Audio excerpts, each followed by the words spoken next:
A black woman, Maya Thompson, is humiliated and harassed at a busy restaurant simply for being herself, trapped in a moment of blatant injustice. The group of men, led by the smug and arrogant Greg, escalate their mockery, turning the cozy bistro into a stage for cruelty.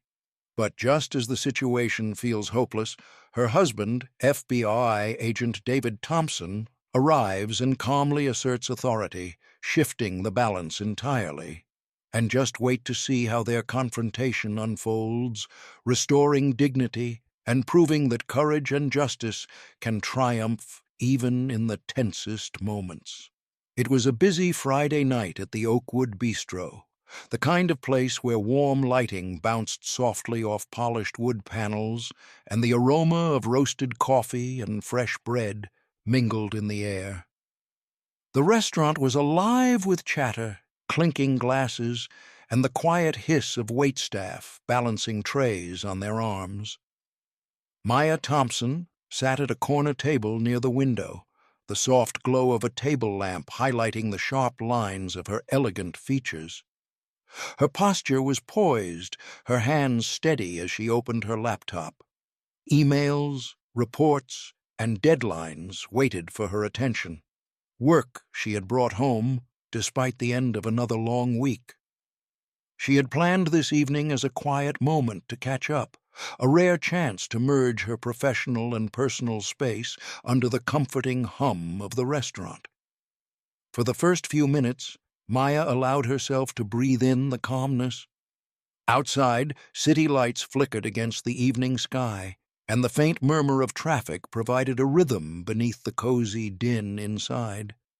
But as she typed the opening lines of an overdue project, she became aware of eyes on her, not curious glances, but scrutinizing stares from a group of men at a nearby table.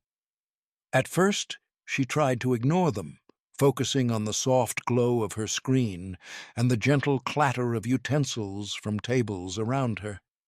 Then came the subtle shifts, the quiet laughter that didn't belong to the ambient chatter. She felt it, the unmistakable weight of their attention, like a cold hand brushing against her shoulders. The men's stares sharpened, their whispers growing louder, low enough to be unsettling but not immediately confrontational. Maya's fingers paused over the keyboard as her intuition told her this was no ordinary curiosity. The leader of the group, a broad-shouldered man with a sharp jawline and a smug expression, leaned forward. His name, she learned shortly, was Greg. His voice carried a mocking tone as he said, "Maybe you should go back to where you belong."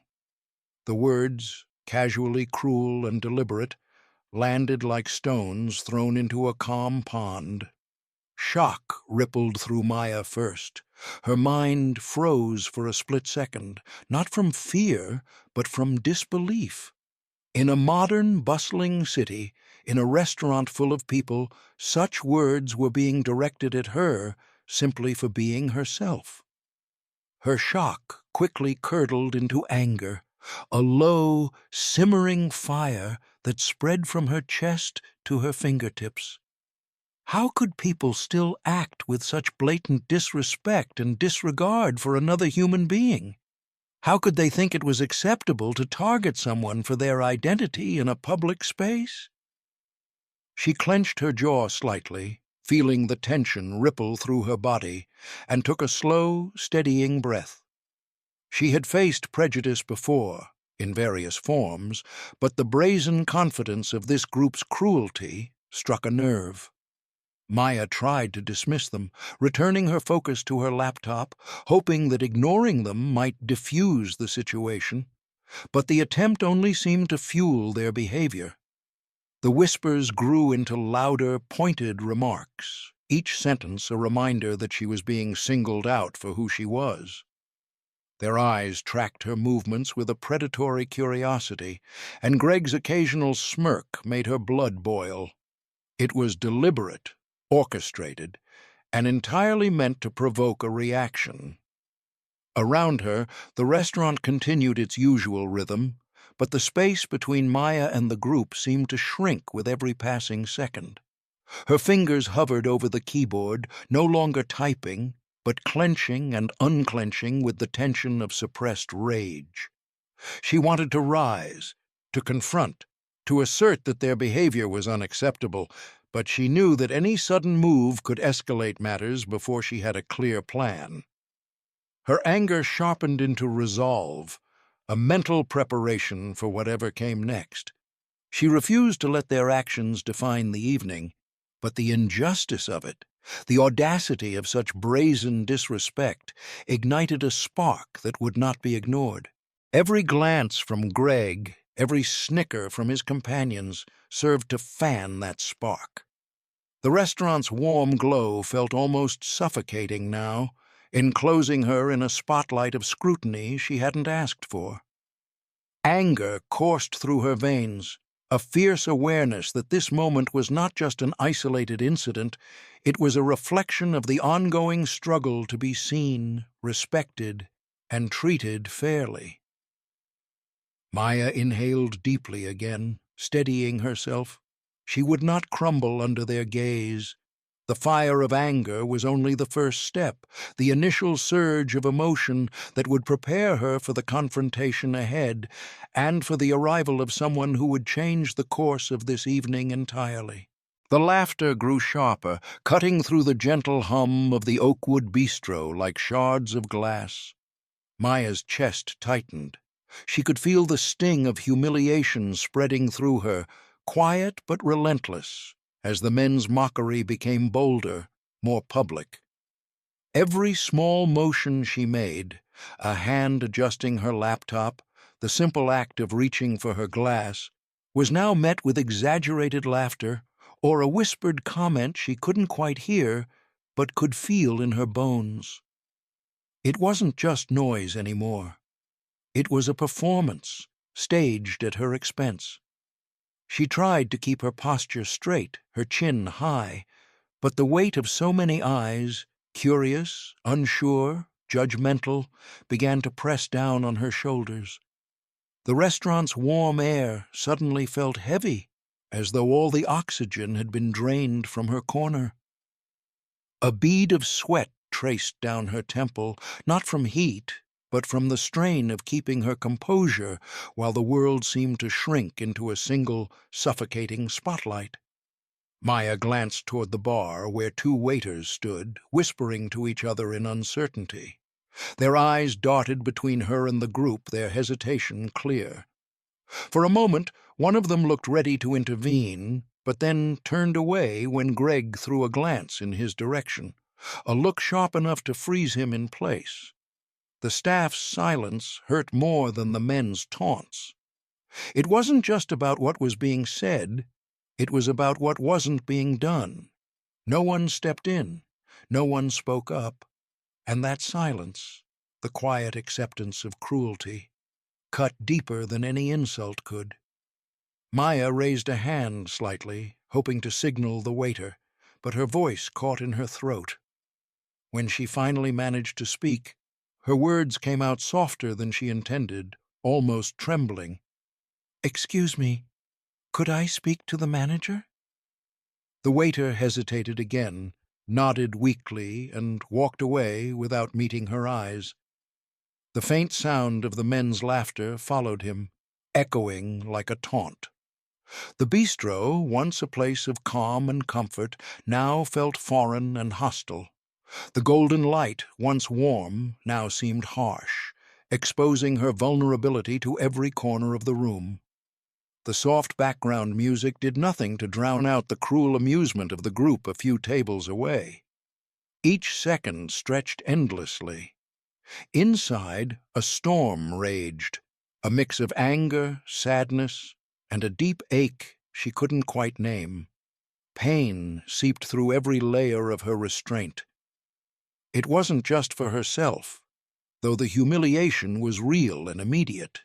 It was for every moment she'd been forced to stay quiet in the face of subtle bias, every time her confidence had been mistaken for arrogance, every job interview where she'd felt she had to prove twice as much just to be seen as equal. The faces of her parents flashed in her mind, people who had taught her to stay dignified in the face of ignorance, to never let hate define her. But sitting there, surrounded by indifference and mockery, that lesson felt unbearably heavy. Her hands trembled slightly as she reached for her purse. The movement was small, but it betrayed her effort to hold herself together. She wanted to disappear, to melt into the dim background, to escape the spotlight of ridicule that seemed to follow her. Her throat tightened. Every laugh from Greg's table struck her like a reminder. In their eyes, she didn't belong here. Maya looked around again, at couples enjoying quiet dinners, at groups lost in conversation, and wondered how many of them noticed what was happening. A few glanced toward her table, their expressions uneasy, but no one intervened. The world, it seemed, preferred to look away. She took another deep breath, willing her voice not to break, willing her eyes not to fill. The ache inside her wasn't only from the humiliation, it was from the awareness that no matter how polished, composed, or successful she appeared, prejudice could still reach her. It was quiet, insidious, and always waiting in the corners of everyday life, ready to strike when least expected. And yet, beneath the pain, there was something else, a small, fragile ember of strength. It wasn't hope, not yet, but the instinct to endure, to hold her ground, to survive this moment with her dignity intact, no matter how many eyes were watching. Maya clasped her purse tighter and looked toward the restaurant entrance, her breath uneven. Somewhere deep inside, she knew this night wasn't over. Something was about to shift. The story, painful as it was, had not yet reached its turning point. The men's laughter had reached a crescendo, echoing across the softly lit room, when the restaurant doors swung open with a subtle but decisive push. A gust of cool evening air swept across the dining area, carrying with it the faint hum of the street outside. Maya's head lifted instinctively, a flicker of curiosity and tension dancing in her eyes. That's when she saw him. David Thompson entered the bistro with the calm assurance of someone who had faced chaos many times before. He was tall, broad-shouldered, his dark suit impeccably tailored, his movements precise and deliberate. There was no rush, no panic, but the quiet confidence he radiated was immediately palpable. He scanned the room, taking in the scene with a practiced eye, patrons chatting, waiters hovering uncertainly, and at one table the group whose eyes and snickers had tormented Maya for the past minutes. For a heartbeat, the air seemed to still. David's gaze locked on the harassing men, and the weight of his presence shifted the energy in the room. He did not shout. He did not approach with force. Instead, he let the gravity of his experience fill the space around him. It was a calm authority, a quiet command that demanded recognition. Greg and his companions faltered, their smirks faltering for the first time, their laughter catching in their throats. They sensed immediately. They were no longer dealing with an intimidated stranger. They were confronted by someone who would not tolerate misconduct, someone whose confidence and skill made hesitation a necessity. Maya's own eyes widened, her heart pounding not in fear, but in a sudden, undeniable relief. Her chest, heavy with tension and humiliation only moments before, felt a lightness that she hadn't realized she had been craving. David's approach was methodical, controlled, the kind of presence that suggested a plan already forming in his mind. As he slid into the booth beside her, Maya's pulse steadied. "You're safe now," he whispered, his voice low but firm, grounding her in the reality that the nightmare she had endured moments ago was shifting. The words were simple, but they carried a magnitude that reverberated through her entire being. She felt the tremor of fear and pain beginning to ebb, replaced by something fragile but powerful: hope. The men at the nearby table shifted uneasily, their laughter now replaced by a tense silence. David did not need to speak to assert control. The look in his eyes, calm but unyielding, was enough. Greg, usually so confident, now fidgeted under that scrutiny, the illusion of dominance slipping away. It was a subtle, almost imperceptible shift, but it was everything. The power dynamic had changed in an instant, and Maya felt it keenly. She was no longer alone, no longer the target of their attention. As David settled into the booth, he reached for her hand, a grounding gesture that communicated reassurance without a word. The warmth of his grip reminded Maya that she was supported, that she had an ally whose presence alone could alter the course of events. Her heart began to steady, and with it the sense of helplessness that had gripped her since the first mocking comment began to dissolve. Hope, delicate but unmistakable, began to take root. She dared to breathe more freely, to imagine a resolution where the harassment would end, where dignity could be restored. The presence of someone who could act decisively, who could navigate the tension without losing composure, gave her a sense of security she hadn't realized she had been yearning for. Around them, the restaurant seemed to respond to the change in atmosphere. Conversations resumed, softer but calmer. The men at the table, once brash and audacious, now appeared exposed, aware that the situation was no longer theirs to control. And Maya, her gaze meeting David's, felt the first true spark of optimism since the evening began. In that moment, hope was not abstract. It was tangible. It was in David's steady eyes, the quiet authority that commanded respect, the reassurance in his voice. It was the knowledge that she was no longer alone, and that justice, even in its smallest form, was now within reach. The tide had turned, and with it came the promise that the evening might yet end with her dignity intact, and the harassment confronted, fully and decisively. David's presence was commanding, but never aggressive. He did not raise his voice, nor did he need to. Every step he took toward the table of men was deliberate, each movement measured and precise, the embodiment of authority rooted in experience and calm confidence. The room, which had been heavy with tension, now seemed to still, every patron sensing the subtle shift in energy. Even the group's once confident whispers faltered under his gaze, their laughter dying in their throats. David's voice, when it came, was quiet yet firm, carrying the weight of conviction and certainty. He addressed them directly, his tone calm but unyielding. "Your behavior," he said, "is inappropriate, unacceptable, and has consequences. Harassment in a public setting like this is not only morally wrong, it is legally actionable. You are accountable for how you treat others, and the world is watching." There was no room for misinterpretation. His words were precise, factual, and deliberate. They weren't intended to intimidate with volume, but to dismantle their false sense of power. The group's bravado began to crumble, their smirks faltering as reality sank in. No one laughed, no one jeered. They shifted uneasily in their seats, muttering weak excuses, but David's calm presence absorbed each feeble attempt at deflection.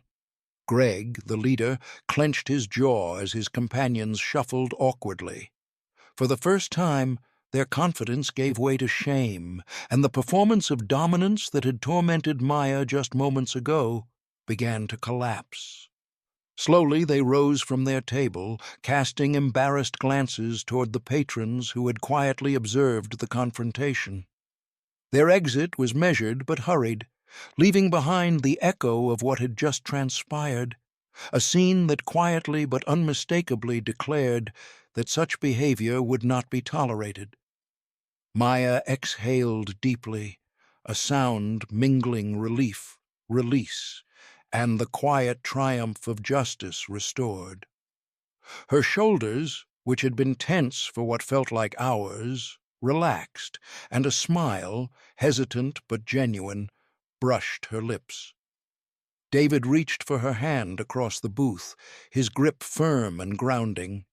The warmth of his presence, the steady reassurance in his touch, made the ordeal feel distant, as though it had been a storm passing through a once peaceful night. The weight of the moment began to settle, leaving behind a clarity that was both profound and humbling.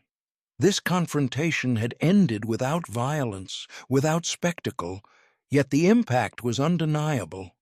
It was a testament to the power of measured courage, of standing with dignity and authority when faced with cruelty. Maya felt a deep, resonant sense of validation, not just for herself, but for every moment in her life when she had had to endure subtle and overt acts of injustice. The evening had reaffirmed that injustice could be confronted, and that standing up for what was right could restore balance, even in the most difficult circumstances. As they gathered their belongings and moved toward the restaurant's exit, Maya glanced around the dining room. Conversations had resumed, softer now, tinged with a quiet awareness that kindness and civility had prevailed. She felt not only relief, but an awakening inspiration, a renewed belief in the strength of resilience, in the ability to face adversity with composure, and in the profound impact of support, love, and unwavering moral conviction. David held her hand as they stepped into the evening air, and for the first time since she had arrived, Maya allowed herself to breathe freely. The cool breeze against her skin seemed symbolic, carrying away the tension and humiliation, leaving only the clarity of triumph and the quiet radiance of hope. In that moment, she realized that courage did not always need to roar.